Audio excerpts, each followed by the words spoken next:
I never planned to go through my mother's things after she died. Her bedroom was a sanctuary, even when I was growing up, a place where she retreated from the chaos of raising 3 kids on her own. But there I was, boxing up her clothes and memories, when I found it tucked inside her old copy of For Whom the Bell Tolls, a yellowed envelope addressed to My Dearest Catherine. The handwriting was unfamiliar, masculine, with the confidence of someone used to being obeyed. The return address, Fort Bragg, North Carolina.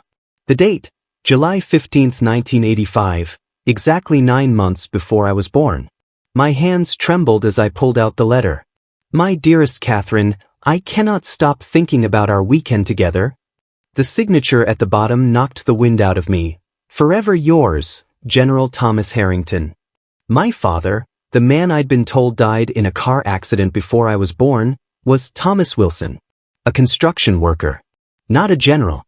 Not someone who wrote letters on military stationery. I sat on my mother's bed, the scent of her perfume still lingering in the air, and realized everything I knew about myself might be a lie. The general's words burned in my hands. If things were different, I would claim you and our love publicly. 9 months before I was born.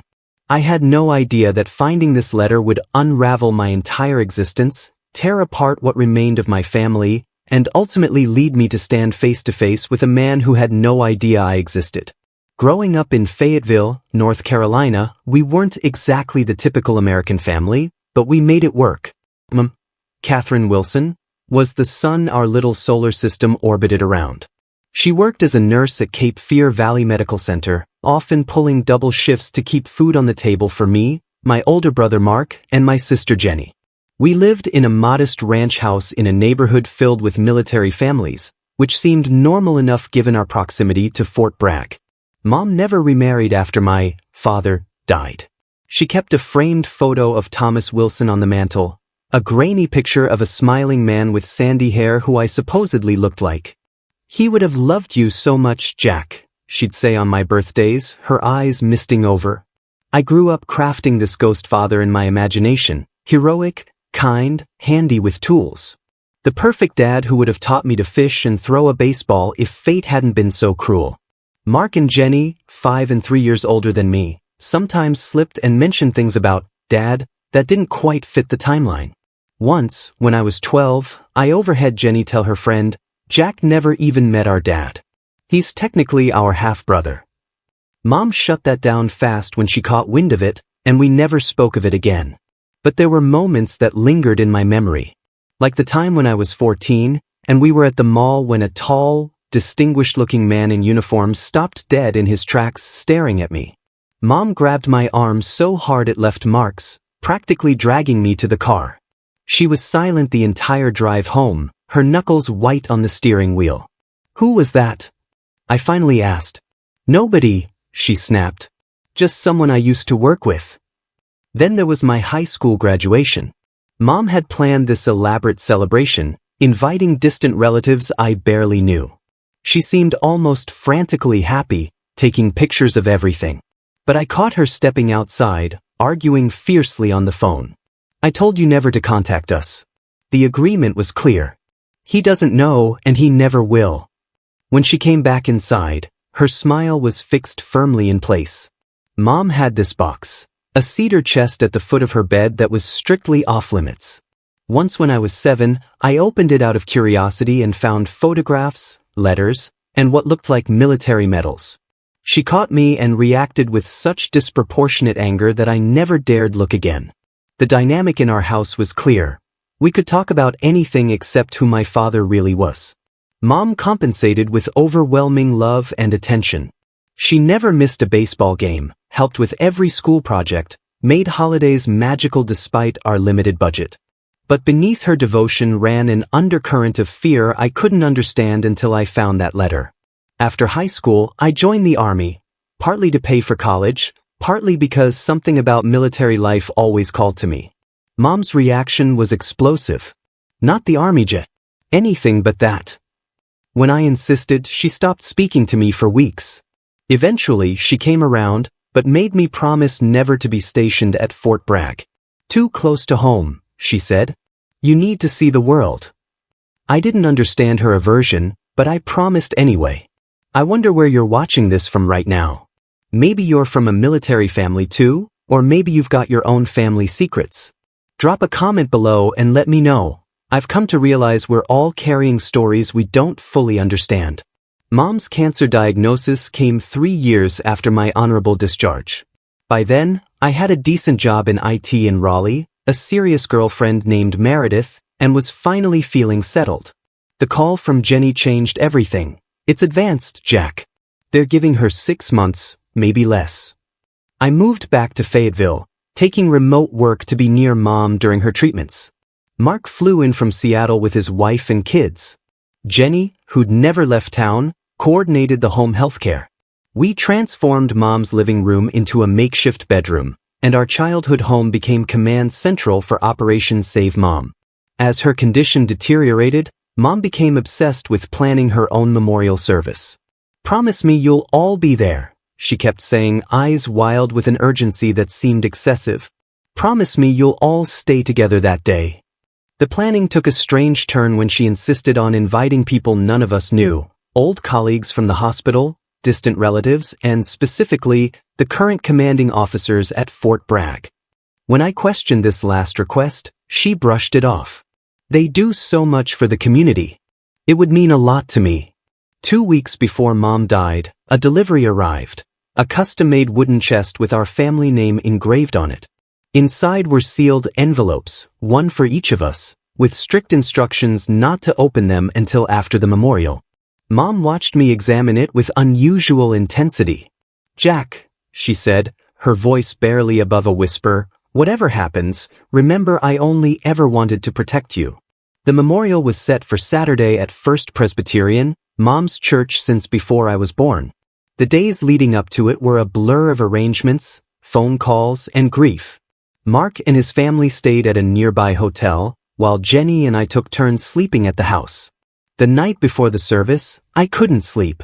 Wandering through the quiet house, I found myself in Mom's room, surrounded by her things, her scent still lingering.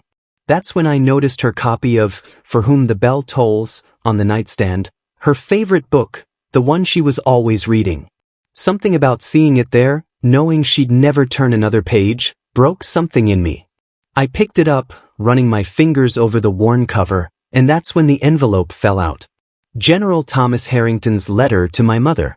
By dawn, I'd read it 17 times, memorizing every word. The general wrote about their weekend in Asheville, about how he'd never felt so alive, about how he wished circumstances were different. He mentioned his wife, his position, the impossibility of their situation. And he wrote, "If there are consequences from our time together, please let me know. I will provide for you both, though we both know I cannot leave Patricia."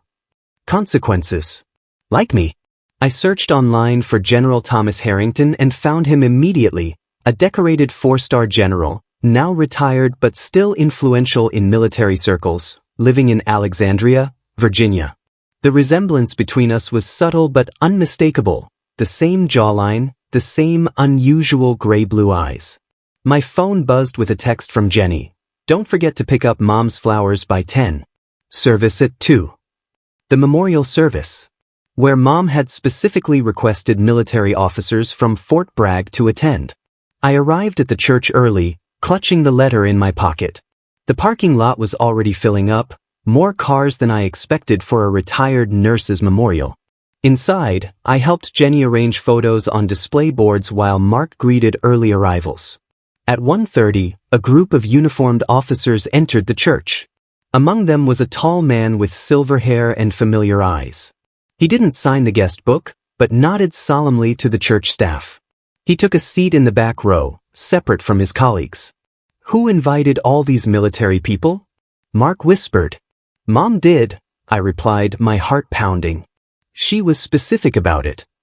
As the service began, I could hardly focus on the pastor's words. My eyes kept drifting to the man in the back.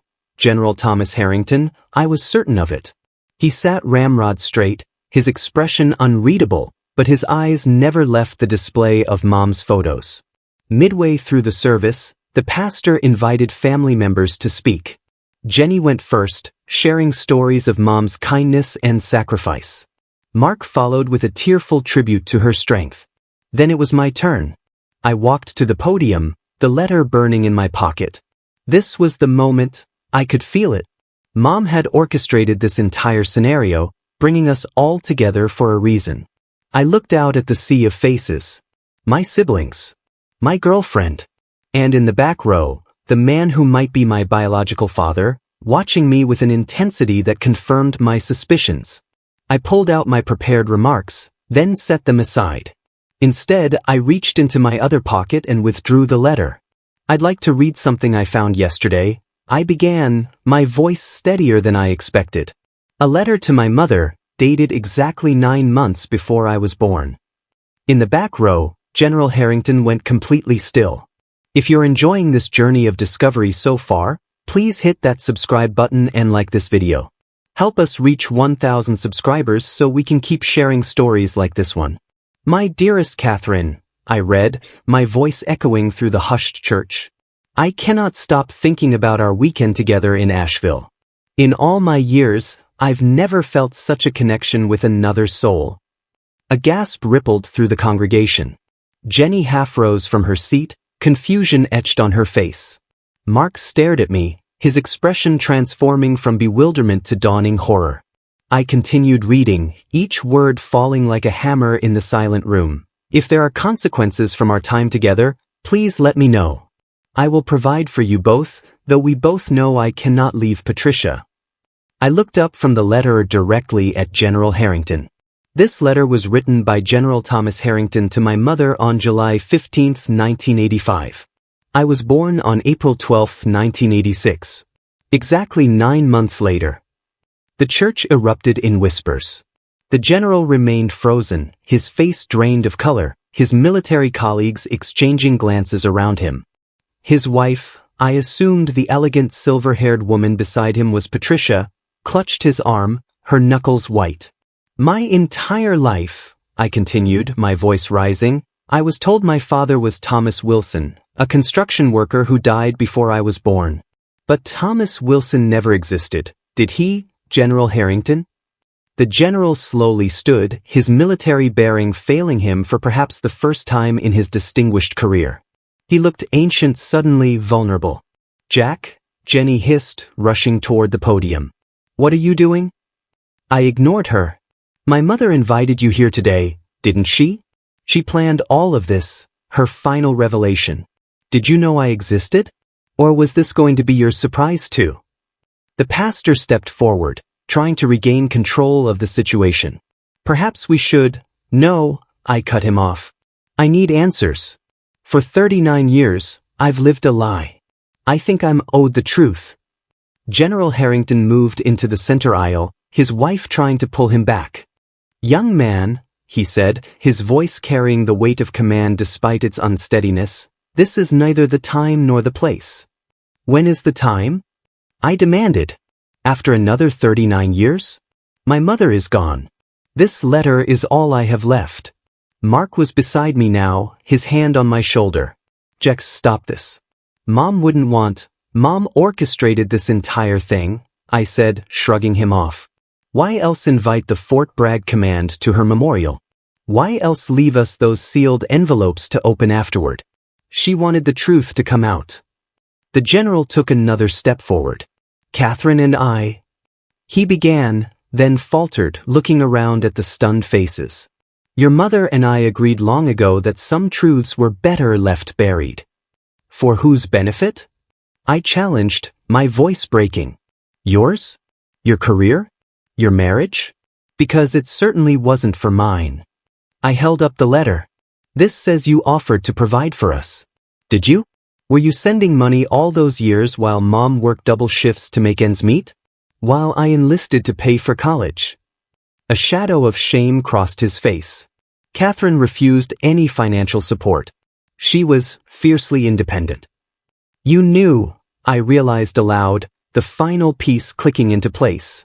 You knew about me all along.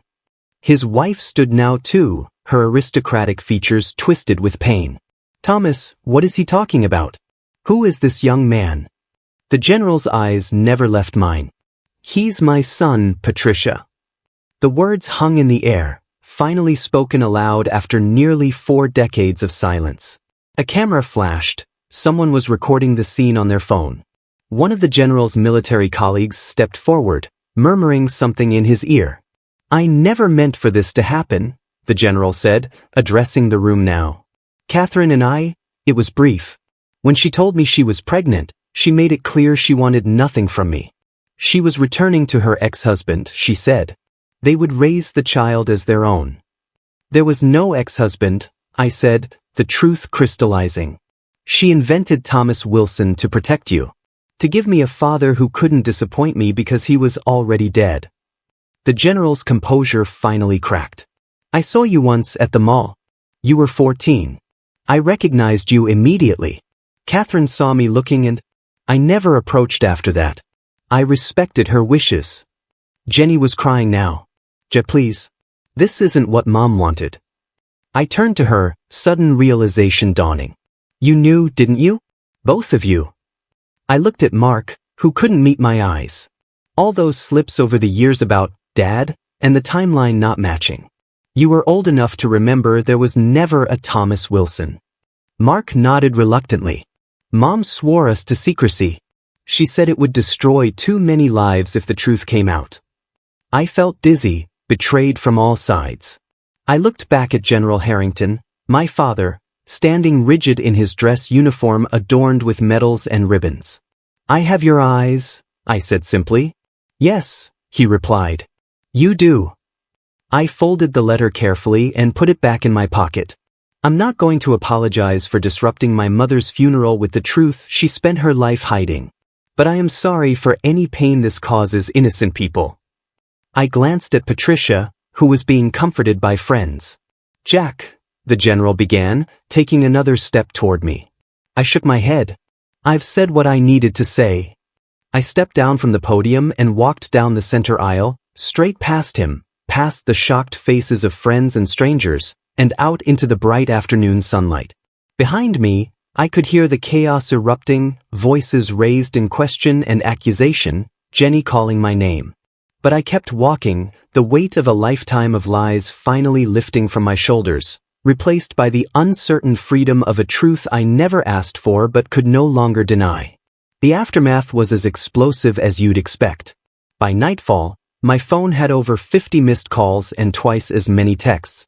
Meredith had followed me home and sat silently as I packed a bag, understanding somehow that I needed space. "I'll be here when you're ready," was all she said. I drove north with no destination in mind, eventually stopping at a motel outside of Richmond. The next morning, I found myself on the front page of the Fayetteville Observer, General's secret son revealed at funeral. Someone had captured the moment perfectly, me at the podium, the general standing in shock, his wife's hand covering her mouth. My siblings, betrayed expressions in the background. Mark called first. "You had no right," he began, but the anger in his voice quickly dissolved into something more complex. "But I get why you did it. I've been carrying this secret since I was 10, Jack. Do you know what that's like? About as bad as discovering your entire identity is a fabrication," I replied. Jenny was less forgiving. "Mom's memorial is ruined. Her legacy is now this scandal instead of her decades of service to patients. Is that what you wanted?" "What I wanted was the truth," I told her. "What I wanted was for someone in this family to stop lying to me." The sealed envelopes from Mom's wooden chest arrived by courier the next day. Jenny had found my location somehow. I opened mine with trembling hands. Inside was a handwritten letter and several photographs I'd never seen before. Mom and a younger version of the general, standing close together at what looked like a mountain retreat. Mom looked radiant, happier than I'd ever seen her. The letter began, "My dearest Jack, if you're reading this, then I'm gone, and you've likely discovered the truth about your father. I'm so sorry for the lifetime of lies. I convinced myself it was for your protection, but perhaps it was my own cowardice." She explained everything, her whirlwind affair with then Colonel Harrington during a medical conference in Asheville, how she'd fallen deeply in love with a man she could never have. When she discovered she was pregnant, she'd initially planned to raise me alone, but the colonel had offered financial support. I refused, she wrote. I wanted no strings that might someday pull you into his complicated life. The fabrication of Thomas Wilson had been her solution. A father who could never disappoint me, never leave me, never force me to compete with his real family. I never anticipated how the absence of truth would create its own kind of void in your life, she admitted. For that, I can only ask your forgiveness. The most shocking revelation came at the end. Thomas has kept track of you all these years, from a distance. Your college graduation, your military service. He attended events disguised or seated far back. He even pulled strings to keep you from being assigned to Fort Bragg, as I requested. He has respected the boundaries I set, but I know he has always considered you his son. 3 days after the funeral, as I sat in that motel room surrounded by Mom's confessions, a knock came at my door. General Harrington stood there, alone, in civilian clothes. May I come in? He asked, all military authority gone from his voice. We talked for hours. His marriage had been on the rocks even before he met my mother. He and Patricia had stayed together largely for appearances and his career. Catherine was the love of my life, he confessed. Leaving her was my greatest regret. He showed me photographs he'd kept hidden for decades, programs from my high school baseball games, my college graduation, newspaper clippings about my military service. I was there, he said, pointing to a grainy photo of my West Point commissioning ceremony. Back row, left side. You were watching me my whole life? I asked, unsure whether to feel comforted or violated. From a distance, as Catherine insisted. But yes, I watched you become a man I'm proud to call my son. When he left that night, he handed me a thick envelope. Your inheritance, he explained. I couldn't provide for you during your childhood, but I've been setting aside funds for you since before you were born. Catherine never knew. Inside was documentation for a trust fund in my name, one that would have paid for college, a home, security for my future family. One that I'd never needed to enlist for. I called Meredith that night. I think I'm ready to come home, I told her. Which home? She asked. Your apartment in Raleigh or your mom's house in Fayetteville? I hadn't considered that Mom's house was now partly mine. The thought of returning there, with all its secrets and memories, was overwhelming. Neither, I said. I'm thinking of somewhere new. Somewhere without ghosts. The most unexpected development came 2 weeks later. Patricia Harrington requested to meet me. We sat in a quiet cafe in Alexandria, her elegant composure masking whatever turmoil she felt. I wanted to hate you, she said simply. But I've known about Catherine for years. Thomas confessed the affair long ago, though he never mentioned a child. She stirred her tea methodically. We stayed together for appearances, for his career. We haven't been husband and wife in any real sense for decades. Then she said something that changed everything. I have terminal cancer, Jack. 6 months, perhaps less. The same as your mother. The coincidence seemed too cruel to be random. Did you know my mother was ill? I asked. Patricia nodded. Thomas kept tabs on her through mutual acquaintances. When he learned of her diagnosis, he told me. I think she planned all of this, knowing I was ill too. A final clearing of the air before both of the women in Thomas's life were gone. My mother and my father's wife, terminal at the same time, both carrying secrets that would die with them if not revealed. The cosmic timing was almost unbearable. In the months that followed, I rebuilt my life piece by piece. I left my IT job and accepted a position with a veterans advocacy group in Washington, D.C., closer to the general but still maintaining some distance. We meet for dinner monthly, carefully building a relationship neither of us ever expected to have. Mark and I reconciled fairly quickly. The shared experience of having our family narrative appended created a new bond between us. Jenny took longer, but the birth of her first child, my nephew, softened her. She named him Thomas, not for the fictional father we'd grown up with, but for the complicated man who was my actual father. The wooden chest my mother had custom-made sits in my new apartment's living room. Inside it, I keep the letters, General Harrington's original letter to my mother, her final letter to me, and new letters I've received from both sides of my newly expanded family. The chest that was meant to contain secrets now holds a growing collection of truths. Patricia died 4 months after our cafe meeting. At her funeral, a much more traditional and subdued affair than my mother's had been, the general stood beside me, his hand occasionally gripping my shoulder when emotion threatened to overcome him. We were not father and son in any conventional sense, but we were connected by the women we had lost and the truth that had finally set us all free. The most unexpected twist came 6 months later, when I was sorting through some of Mom's papers that Jenny had found in the attic. Among them was a journal from 1985, the year of her affair with the general. In it she wrote of another man, a doctor at the hospital where she worked, with whom she'd also been involved during the same period. "I cannot be certain who the father is," she had written. "Thomas believes the child is his, and perhaps he is. But there is an equal chance that it is David's. I cannot bring myself to tell either of them of my doubt. The child will be mine alone, and that must be enough." I sat with this new revelation for days, unsure whether to tell the general, unsure whether to pursue this David, who might be my biological father. In the end, I decided some mysteries are better left unsolved. The general and I had found each other after decades of separation.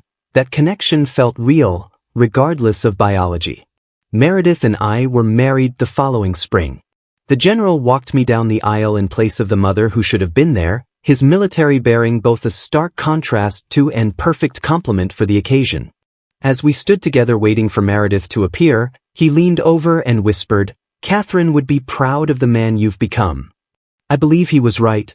Looking back now, 5 years after finding that letter, I realize that identity isn't something fixed at birth. It's a story we keep writing. The truth about my parentage didn't change who I was. It changed who I thought I was. There's a difference. General Harrington, Dad, as I've cautiously begun to call him, retired fully from public life last year. We spent his first civilian summer restoring a cabin in the Blue Ridge Mountains, not far from Asheville where my mother and he first met. During those long days of physical labor and quiet conversation, I asked him if he ever regretted the choices he'd made. "I regret the pain I caused," he said, measuring twice before cutting a length of cedar. "But I cannot regret the events that led to your existence." Mom's lie was built on love. A misguided protection, yes, but one born from her desire to give me an uncomplicated life. The irony is that in trying to spare me complexity, she created it. Yet I've come to forgive her, understanding that we all create narratives that help us make sense of our choices. I still have the letter that started it all, though I no longer need to read it. Its words are etched in my memory alongside the countless new memories I've created with my expanded family. Mark's kids now know me as their bonus uncle. Jenny's son has the general's eyes, our eyes, though none of us mention it. Some genetic coincidences are better left unanalyzed.